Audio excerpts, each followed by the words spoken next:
সূর্যের তাপ আর স্বামীর রাগ দুটাই কিন্তু আমাদের মেয়ে মানুষদের কন্ট্রোল করা উচিত। তাড়াতাড়ি দরজা খুলো। কি হইছে রে? দেখ ডাকস খাই। দেখো বাবা ভাইয়া এডি কি করছে? কত বড় একটা মাছ পাড়ি। আচ্ছা দাঁড়া আমি নামাই। আরে বুদা কি এডি? এই যে দেখ। আরো বাজার খাইছে রে পিয়াজ। তো ভাই যখন বাজার আনতে লয় পাগল হয়ে যায় বুঝছো? হ্যাঁ ভাইয়া তেমনই করে। আনলে তো সব একলাবেই বাজার আনে। আচ্ছা নে আচ্ছা আমরা রেডি বাই করি। পুরা খালি শুরু করি। দাও বলটা দাও। করি।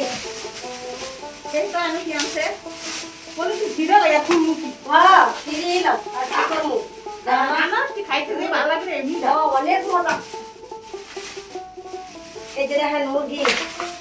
মুরগি তো সব ছিল এই যে দেখেন খুব দুইটা খাইতে মুরগি। দিয়ে লাগে আনে। এডি আমার মা খাবে আর এডি দিয়ে আমার বোনে ভুনা খিচুড়ি রান্না করবে। এই দেখ একটা বেগুন আনছে। দেখ পেঁপে আনছে এই পেঁপে। এডি সব আমার মা খাবে। না রে বিকেলে আমরাও খাই আমরাও তো ব্যাগ করে ওরাও না খাও। আমি তো ভাবছি ওটা খালি তো এখন না। কুরকুরি খায় সিরিয়াল আমি 3 বেলা খাই, হ্যাঁ 1 বেলা খাই। হ্যাঁ হ্যাঁ তিন বেলা খাই। ধরে রাখছি। আরে এটা তুই কি জানো এই যে এটা কি কত এগুলো তো কখনো খাই নাই। ক্যাপসিকামে অনেক দাম পাওয়াই যায় না বাজারে। আরে ফুলকপির অনেক দাম সব কিছু দাম বেড়ে গেছে গা এমন বর্ষার সিজন না হনে হ্যাঁ এটা পাওয়া যায় না। এই শীতের সিজন আবার দাম একটু কম থাকে তারপর কি করব মানুষ দাম বাড়লো খাইবো কমলো খাইবো না খাওয়া যাইবো শেফালি ল এখন আমরা পিএসটি বাইসে আগে থুয়ালি আর কেমনে থুমো এটাই দেখাইতেছি। আপনারা ওই দিন দেখছেন যে আমি কিভাবে পেঁয়াজ সংগ্রহ করছি। এইভাবে রাখবেন, খাড়ের নিচে চকির নিচে রাখতে হইব না, কারণ হয়েছে এইখানে রাখলে ফ্যানের বাতাসটা পাবো। যারা হচ্ছে দেশ গ্রামে থাকে তার হিসাব আলাদা, তাদের খাটের নিচে মাটি থাকে, সেখানে ঠান্ডা থাকে, ওই বিষয়টা আলাদা। আর আমরা যারা শহর বাড়িতে থাকি, যদি আমরা খাটের নিচে রাখি ওইখানে তো বাতাসই ঢুকবে না, তো পেঁয়াজ আলু রাখলে পয়সাই জায়গা বেশিরভাগ। যার কারণে হচ্ছে আমি আরেকদিনও দেখাইছি আলমারির উপরে সুকেসের উপরে এভাবে রেখে দিলে অনেক ভালো হয়, কারণ বাতাস পাইতেছে এবং খোলামেলা। তো এইখানে শোকেসের উপরে তো দেখলেনি রাখলাম, আলমারির আবার এক পাশে খালি আছে, তো এখন হচ্ছে ওইখানে রাখবো। ওই দিন হয়েছে এই দুই পাশে রাখছিলাম। তো এখন পেঁয়াজ রাখা হয়ে গেছে, পেঁয়াজ গুছাই লাইছি, এখন হয়েছে গিয়া কুটাকাটি করে নিব। তো এখন প্রথমে আমি মোরগ কেটে নিব, বাজারগুলো একটু সাইড করে রাখছি, তারপর মাছটা কেটে নিব। শেফালি তুই আমার মাছটা ডলে এনে দিবি। আলহামদুলিল্লাহ, শুকুর আলহামদুলিল্লাহ। কারণ আলহামদুলিল্লাহ বলে যদি শুকরিয়া না আদায় করি তাহলে আল্লাহ পাক চাইলে অনেক কিছু কেড়ে নিতে পারবে। এই যে যা কিছু দেখতেছেন সব কিছু আল্লাহর রহমতে স্বামী নামক মানুষটার ইনকামের উপরে। সে আছে তো সব কিছু আছে। সে যদি আমাদের মাথার উপর বটগাছের ছায়া হয়ে না থাকতো তাহলে কিছুই থাকতো না, আমরা এত কিছু পারতামই না।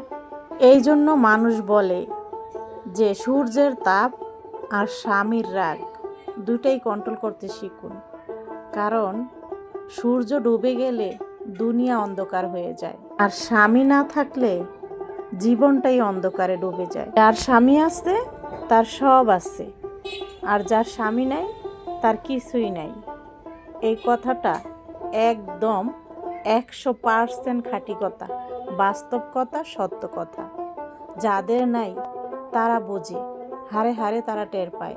তো দোয়া করব আল্লাহর কাছে সকল মা বোনের যেন স্বামী নামক মানুষটা পাশে থাকে, কারণ কিছু স্বামী আছে থেকেও নাই, আবার কারো আছে আল্লাহ পাক নিয়ে যায়। তো তারা বোঝে যে তাদের কি কষ্ট, আমরা বুঝি না। এই যে এত কিছু এনে দেওয়ার পরও বলি কি দরকার আছিল এগুলো আসলে সব কিছুই দরকার, আর প্রয়োজন অনুযায়ী সব কিছু আনা হয়। ওই যে আমরা যে পাই না চাইতে হাতের কাছে পাওয়া যায়, এই জন্য বুঝি না যে আমাদের কি দরকার, কি আছে কি নাই, কি লাগবে কি লাগবে না, কারণ সব কিছু তো আমরা হাতের কাছেই পাই। আর চাইতেই তো এক জিনিস পাওয়া যায়, কিন্তু যে ইনকাম করে, যে এনে দেয় আমাদের এই ঘর অবধি, সে তো বোঝে যে কতটা তার পরিশ্রম, তার কতটা কষ্ট, সে কতটা কষ্ট দুঃখ লুকিয়ে আমাদেরকে সেটা বুঝতে দেয় না। ভালো রাখার চেষ্টা করে, সুখে রাখার চেষ্টা করে, কিন্তু আমরা তার একটা কথা সহ্য করতে পারি না। একটা কথা বললে আমরা রেগে যাই। আসলে সব কিছু কন্ট্রোল করা উচিত আমাদের। অনেক মা বোনরা আমরা বুঝি না, তো সেই মানুষটা অনেক সময় অনেক কারণে অনেক বিরক্ত থাকে। অনেক সময় সে আমাদের সাথেই তো রাগ করবে, সেটা আমাদের বুঝতে হবে। কিন্তু না বুঝে যদি আমরা তার সাথে তর্কে জড়াই, তাহলে তো সংসারটা অশান্তিতে ভরে যাবে। তো এই জিনিসটা যেন সবাই বোঝে, তাহলে আল্লাহ পাক হচ্ছে সেই সংসারে আল্লাহর রহমত দিবে, আর সবাই ভালো থাকতে পারবে, একজন আরেকজনকে ছেড়ে যাবে না। যে এত কিছু করতে পারবে, সে যদি কোনো জায়গার কোনো কারণেও বাড়িতে এসে সেই রাগটা দেখায়, সেটা বুঝে নিতে হবে সে কোনো কারণে ক্ষেপে আছে, রেগে আছে, এখন একটা কথা বলছে, সে পরে সেটা বুঝতে পারবে। আল্লাহর রহমতে আপনাদের ভাই আমার ভিতরে ঝগড়াঝাটি খুবই কম হয়, এটা আল্লাহর রহমত। আমরা স্যাক্রিফাইসটা করতে বুঝি, পারি, তবে মাঝে মাঝে আবার একটু একটু হয়। যাই হোক, সব সময় সব কিছু সবাই ধরে রাখতে পারে না, কারণ আমরা ফেরেশতা না, কেউ একটু একটু হয় আর কি। তো আছে না, সবাই কিন্তু সব সময় সব কিছু চুলাচুলি ঝগড়া, হ্যাঁ, ওরকম মানে সিরিয়াস বিষয় না। যাক, আল্লাহর রহমতে সবাইকে যেন শান্তিতে রাখে, সুখে রাখে, ভালো রাখে, এই দোয়াই কামনা করি।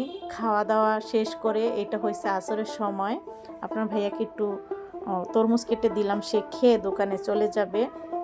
তো আজকের মতো ভিডিওটা এখানেই শেষ করছি। সবাই ভালো থাকবেন, তাকে নিয়ে একটু ডক্টরের কাছে যাব।